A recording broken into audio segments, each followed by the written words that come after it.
Welcome back to Old Masters Maroger. We get asked a lot, how do you varnish a painting with our Mastic Varnish?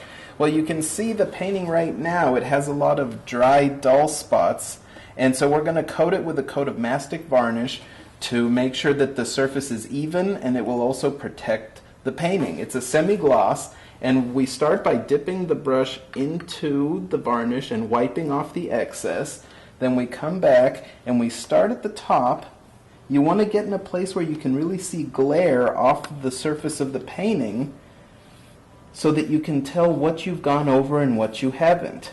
Now notice that I'm using a flat bristle brush, and it's a natural bristle. I'm not using a synthetic or anything with a soft hair. It's actually a very normal white bristle brush here, but a flat one, and it's about 1 inch wide.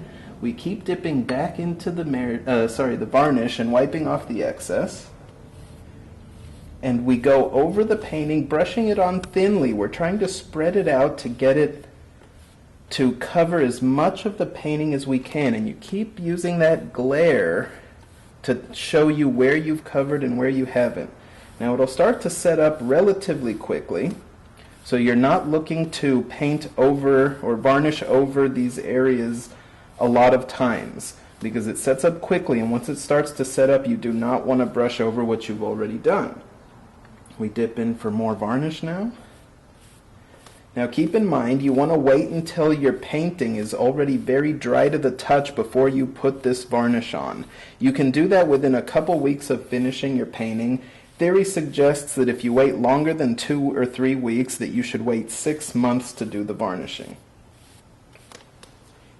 Typically a painting takes between 2 and 4 coats of varnish. It's happened to me that I've only done 1, and it's happened to me that I've done 4, I think is the most I've ever had to do. But the way you judge if it needs another coat is if the surface is even or if you're still getting dull and dry spots. So before you do a subsequent coat, it's the same thing. You have to make sure that the painting is completely dry to the touch. If it's even the least bit tacky, you run the risk of running the paint that you were so careful to put on when you created your painting in the first place.